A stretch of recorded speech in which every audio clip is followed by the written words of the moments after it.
What's up, everybody? I am Mike Somich coming at you for RacingDudes.com, and today we're going to take a look back at the top 5 stars from Kentucky Derby weekend over at Churchill Downs. So without further ado, let's jump right into it.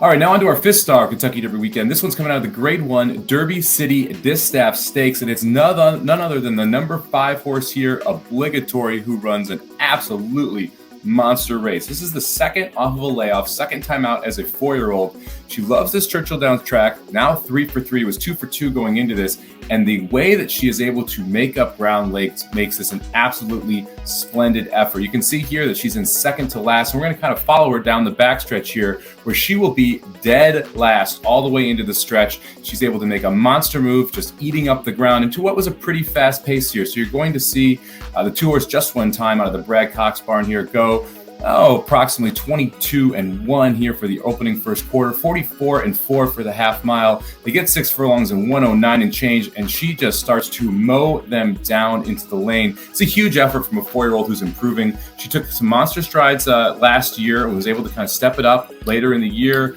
including winning a 7 furlong stakes here over the Churchill ground. And now she gets right back to it and gets the job done here. I'm really interested to see what she's able to do moving forward. She went to Belmont and then Saratoga after a Grade 2 win in the 8 Bells on Derby Day last year. On Derby Friday last year, or Oaks Day last year. And now you can just see her eating up ground here. She's absolutely rolling. She's still in second to last. She's just making this sustained run on the outside. You're going to see the 8-horse.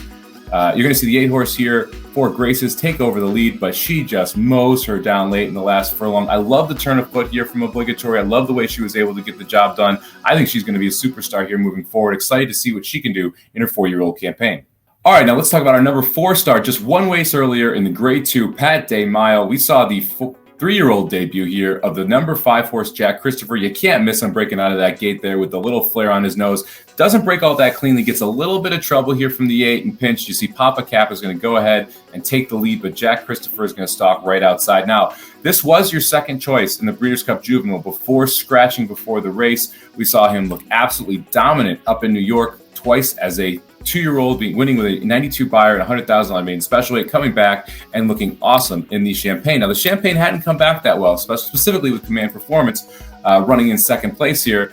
Now, Jack Christopher kind of stamps his mark here on this race, and this is what I believe is one of the most, if not the most impressive 3-year-old. That includes Rich Strike that we saw over the weekend. You're going to see Jack Christopher kind of stalk wide here, and they're going pretty good here. So we go 22-4 for the opening quarter. The half mile doesn't do any favors to the horses up front, running 45-3. But you'll see just how good Jack Christopher is here. He's handridden around the turn, able to kind of come right up to the outside of Papa Cap. You can start to see the 11, My Prankster, out of the Pletcher barn, making a move. Got the 1 in the inside there, Major General, who is also one of the top choices here in this race, making a move on the inside at 8-1. But notice that Jack Christopher just handridden here to the top of the stretch. You can see the Papa Cap starting to go out. My Prankster being asked. Still, the whip has not come out on Jack Christopher. He starts to widen his lead after getting 6 furlongs and 109-3. You see him 1 or 2 taps there just for good measure. 1 look under the shoulder, and he is gone.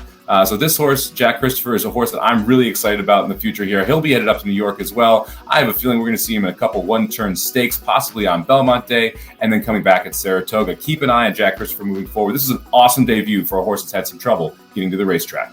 All right, now on to our 3rd star from Kentucky Derby weekend, and this is none other than the 1-horse Secret Oath, your Kentucky Oaks winner. We're going to pick it up in the backstretch here. You can see they went 22-2, 46-3 around the far turn. And Secret Oath here, this is a wonderful ride by size, starting to make a move on the outside there. You can see her circling horses in the blue silks right up here. She's trying to make a big-time sweeping move and just leave these horses in the dust, and that's exactly what she does. She makes the lead here before the top of the stretch.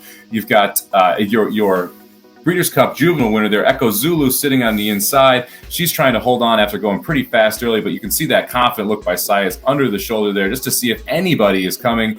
And once she hits the lane and straightens out, she absolutely bursts away from this field. It's a wonderful run here from Secret Oath, getting back with the girls. She faced the boys last time in the Arkansas Derby, had a really tough trip, but jumps right back up to the buyer that she had previously. You can see that Ness trying to run home here a little bit with some traffic trouble, but never getting to Secret Oath, was able to win the Kentucky Oaks here by 2 full lengths under the wire. All right, now for our number 2 star. And yeah, it's going to be the Rich Strike, the Kentucky Derby winner. Ended up in the number 2 spot. You'll notice breaking all the way from the 21, breaks out a little bit, moves all the way inside, and We'll talk about number 1 in a second. I'm sure you're surprised we got Rich Strike here at number 2, but we saw an absolute monster debut earlier in the day. So we're going to talk about Rich Strike first, who really gets off slowly in the Derby, but this is kind of where this horse wants to be. They're flying out front. The pace set up very well for it. I think the interesting part about this really is Rich Strike and Mo Donegal's trip, which we'll take a look at. They're together all the way back here in the back. Mo Donegal on the rail, Rich Strike just to the outside. That's the 17th and 18th position at this current point. They're both going to make runs. But note right now, Mo Donegal's on the inside and Rich Strike is on the outside. And that is going to switch coming into the lane. It's one of the main reasons why Rich Strike was able to get it done. A great job by Sonny Leon to be patient and to be able to make a little bit of a middle move, to be able to outmaneuver Irad Ortiz here on Mo Donegal. As we go up the backstretch, they go 45 and change, fastest half mile, opening half mile in Kentucky Derby history. So they're absolutely flying up front, which helps set up for these two closers to make their runs.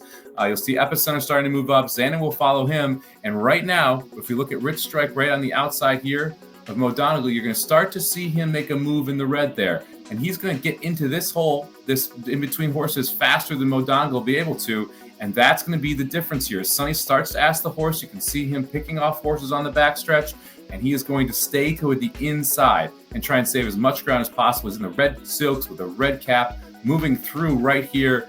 You're going to see Mo Donegal swing way out wide. And so this is really that tale of two trips that I was talking about. As Mo Donegal's in the green out here, but you see Sonny Leon in this red cap go right inside here of the 4-horse, and then you're going to see him, go right inside of the 18-horse there. You're going to see him tilt to the outside of Messier.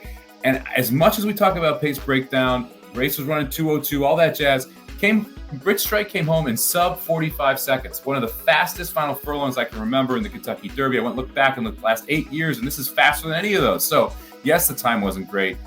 Yes, the pace set up for him. But, man, did he fly home in that final quarter of a mile to be able to get the job done. Be excited to see him coming up in the Preakness and what happens with Rich Strike moving along here. First time a claimer. A horse that was claimed has ever won the Kentucky Derby. So pretty exciting in that aspect as well. Now I know what you're thinking. How can the Kentucky Derby winner not be the number 1 star of the weekend? Well, that's because we saw an absolute monster here in Speak of the Devil, debuting for the Peter Brandt operation out of the Chad Brown barn. Speak of the Devil was winning over in Europe. Horse was bought for $2.2 million, originally just to be a broodmare. And you know what? She was training so well. Why don't we just campaign her? And Chad Brown knows what he is doing with these 5-year-old European horses on the turf. You'll see that Peter Brandt also has a leader here in Italian who's won her last 3 starts. So absolutely not a scrub horse on the lead here. Goes 24-4. So no pace in this race. And you see Speak of the Devil here with the green silks and the pink saddle cloth sitting in last place at this point. They're going to throw up a 49+ half mile. Speak of the Devil will still be in last place when that comes up. But this move that she's able to make around the turn is absolutely breathtaking. And then the time she comes home in is exceptional. This is a horse where I would not be shocked if she wins the Breeders' Cup Turf Mile.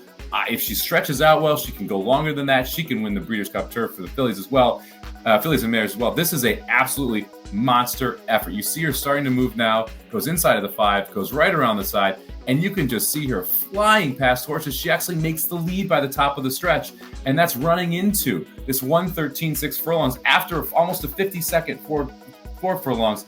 She absolutely flew home here.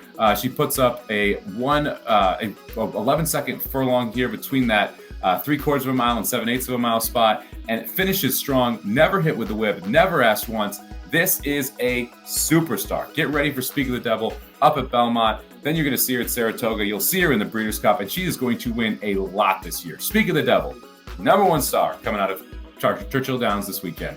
All right, thank you very much for joining me for my top 5 stars from Kentucky Derby weekend. Make sure that you keep an eye on all of these. I think Obligatory is going to have a monster season. Jack Christopher is going to be a fun sprinter and definitely a horse that could be in the Breeders' Cup Sprint moving into the later half of the year if they decide not to stretch him out. And Speak of the Devil looks like an absolute monster on turf. Can't wait to see what Chad Brown's able to do with her. Make sure you subscribe to the YouTube button to continue to get videos like this leading up to the Preakness and the Belmont, and then all the way into the Saratoga and Del Mar season. We'll have live broadcasts all the time, so make sure you check out those as well. But you only get them if you're subscribing, so make sure you subscribe to racingdudes.com YouTube page. We'll see you guys soon.